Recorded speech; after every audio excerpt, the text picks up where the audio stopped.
Sharper Point Commentary, presented by Schwartz Laser Eye Center. On this week's AZ Political Podcast, available at KTAR.FM and the KTAR News YouTube page, presidential historian Dr. Brooks D. Simpson, a professor of history at Arizona State University, helped me take a look at Arizona's history of presidential politics, both in terms of presidential candidates from Arizona, we've had a couple, and the choices our state's voters make in each presidential election. I also got an overview of how historical the last 10 years have been, presidentially speaking, going from Barack Obama, a two-term, relatively moderate Democrat, to a populist Republican, Donald Trump, to Joe Biden, someone we thought was a moderate Democrat who, by his own choice, only serves one term, and then we're back to Trump. Dr. Brooks told me that the last time we had a president who only served one term and decided to not seek a second term was in the 1800s. Remember, Lyndon Johnson actually served the last part of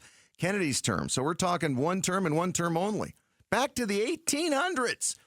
And they are not household names for a reason. So I got to thinking about what this means for Joe Biden's legacy. This sacred task of perfecting our union is not about me.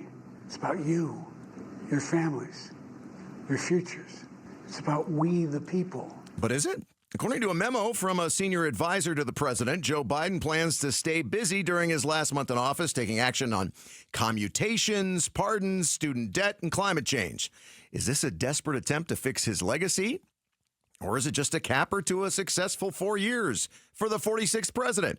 One has to admit that the CHIPS Act is doing a lot to transform the Phoenix Valley's economy, and Biden's actually handing off a fairly strong overall economy to Donald Trump. But Biden has appeared quite feeble for a while, and then there's the Hunter Biden pardon. So will Biden have a luster to his legacy, or will loser be written on it? ABC News political analyst Steve Roberts told Jamie and me that he believes Biden is handing a nice Christmas present, or more like a New Year's gift, to Trump. He's handing a thriving economy over to Donald Trump. Plus, he's hoping to provide $1.6 billion in new climate funding before he leaves office. And he's going to give the old college try one more college try to erase college debt. If he succeeds in solving some of the problems of student loans, certainly young people would be very appreciative of that. I teach college. So many of my students are burdened with huge loans, and it blights their future. So that certainly would be a win for him. Yeah, but it does not comport with what's traditionally been the folks the Democrats have always helped out.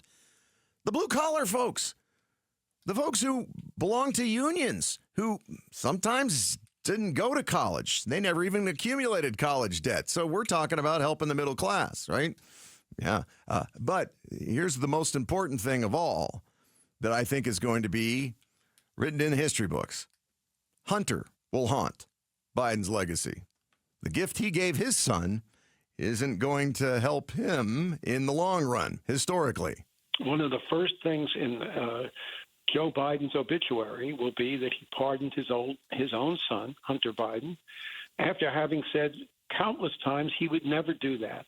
As a dad, 100% understand it.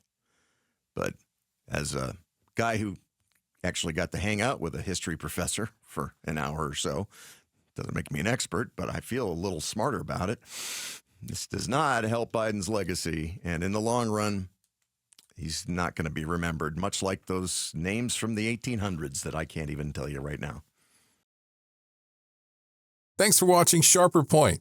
Click to see more from Arizona's Morning News and tap the button in the middle to subscribe.